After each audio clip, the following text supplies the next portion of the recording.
Ask yourself, what are you more afraid of? Are you just scared to try? Because that's what falling is. Falling is you only can fall because you tried. You only really fall hard when you try. You know what I'm saying? If you're just walking and you trip, that's different. Everybody gets tripped up. That's inevitable. But jumping into something or jumping off of something and not knowing whether you're going to hurt yourself or not, it does suck getting hurt, man. But to be real, I feel so good after I climbed that tree and got back down. Because when you get up there, you up there now, right? Climb the tree. But when you up there and you're like, all right, I'm up here. I got these ideas flowing. I'm moving. I walked away from that. I got off the ground. I'm off the ground. But the higher you go, the more potential you have to hit the ground. That's why in the Tao Te Ching, it says, which is more dangerous, success or failure?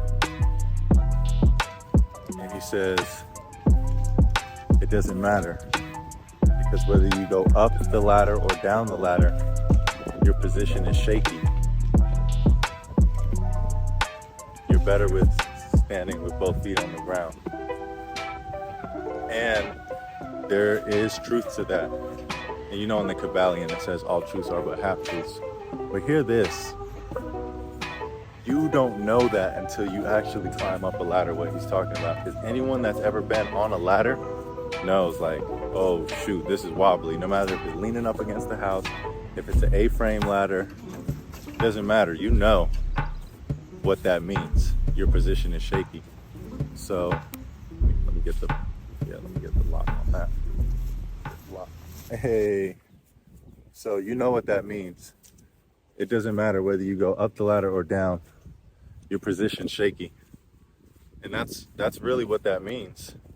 Because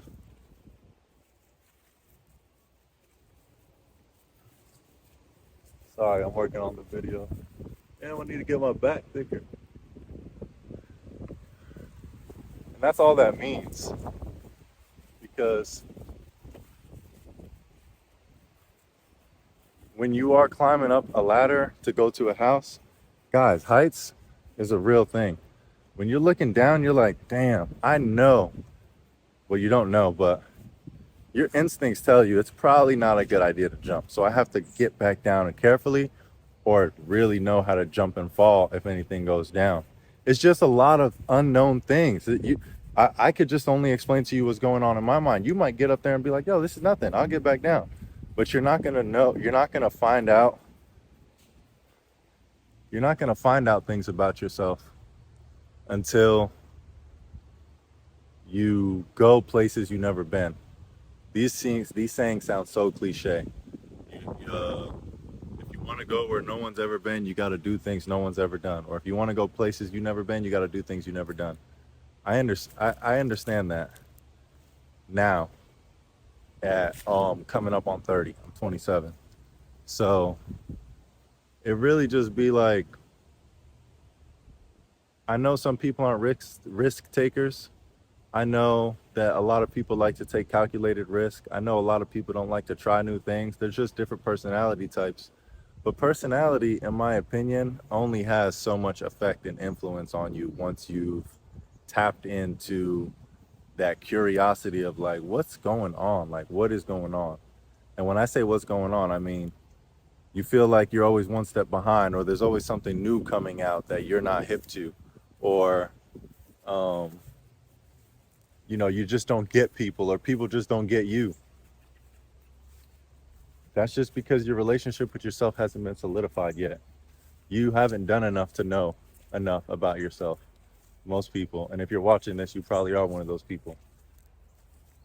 You don't know the limits in your mind that need pushing, right?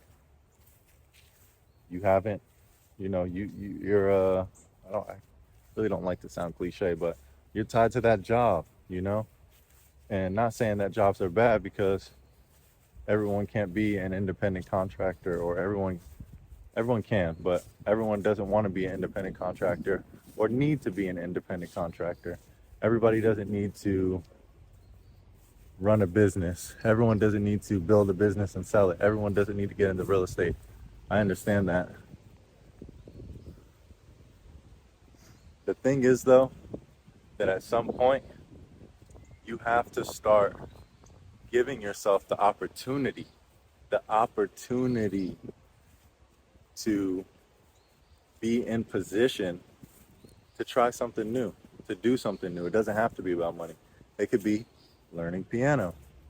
It could be learning a new language. It could be trying a new type of food, trying a new type of meal, trying to see if something someone says is true. Because I talked about this, and I'll probably make another video on it. So I'm liking making the videos now.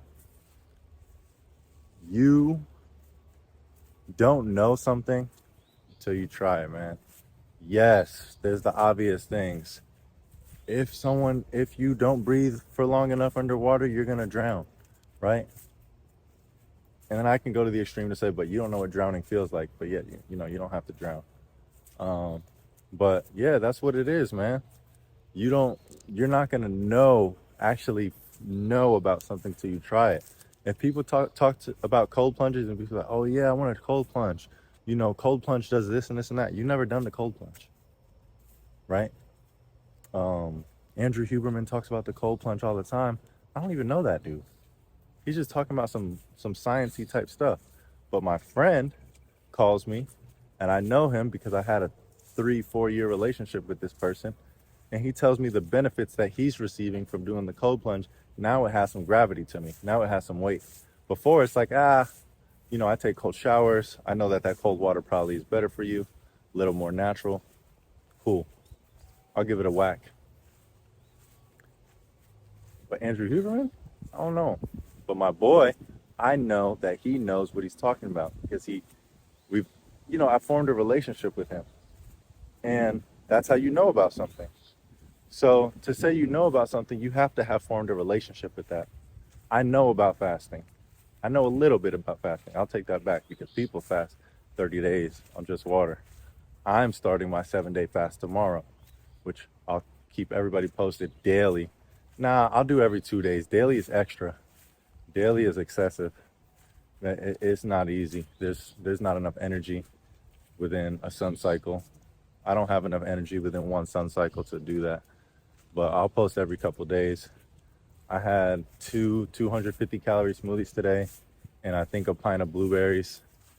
No, my smoothies were 350 calories. So I had 700 calories of that, about 200 calories worth of blueberries, or 150. So I'm at like 850, and I'll eat 2 more bananas right now. I'll probably just have 2 more smoothies before I get to Nashville. But regardless, I'm about to do my first 7-day fast, and then I'll be able to say I know a little about fasting. But 24 hours, 48 hours, 72 hours, it didn't kill me. I'm pretty lean. I got pretty lean muscle. I got, strength. I've done feats like, I'm not, what do you call? I'm confident, and I know what my body's capable of and not capable of. So back to bring everything back in.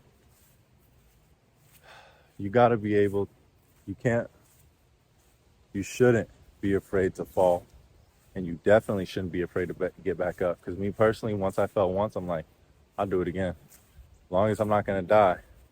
Get into that level where like you don't have no sense of self-preservation, it gets a little weird. But through a lot of conditioning and programming, your perception of what preservation is has been very skewed, right?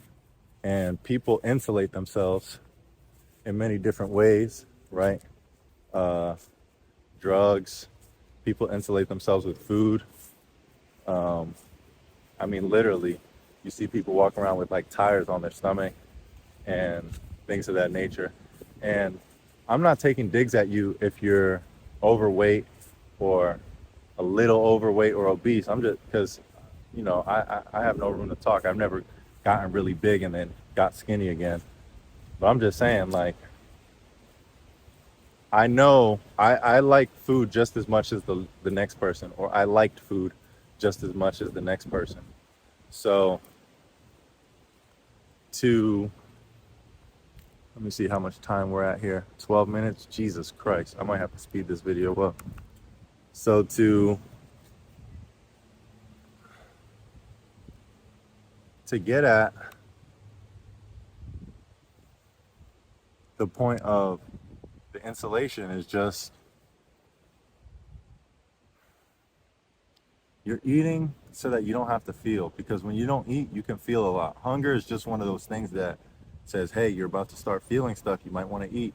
And you get hangry, or you get sad, or you get emotional, or you think you're getting tired, but your body's just asking for more food. The vagus nerve is just telling you, like, through the bacteria inside of your gut, that it wants to avoid those feelings by eating salty stuff, sweet stuff, crunchy stuff, textures and flavors. But when you fast, you get to the root level of, like, yo, I'm good. And then you get to the, you know, you might cry, you might get mad, you might feel like a lot of tension's getting relieved from you. You're definitely going to think more clearly. You're definitely going to have so much time on your hands, guys, because fasting is going to show you so much, show you, like, how big a part of your life food really is, when it really shouldn't be. It's just another area of mathematics, and when you're good at math, you're good at life. So with that being said, I'll finish this video off by saying thank you guys for watching. You can do anything that you want to do. Just put your mind to it. Don't be afraid. You don't need to be afraid. Fear is something that can teach you about yourself. Feelings and emotions should be teaching you things, but they do not define who you are. So go climb a tree, go skydive, go learn how to swim, go learn how to do something that you think you're maybe not capable of or don't have the capacity to do, because it's going to make you stronger and teach you about intention and discipline. Stay disciplined, stay intentional.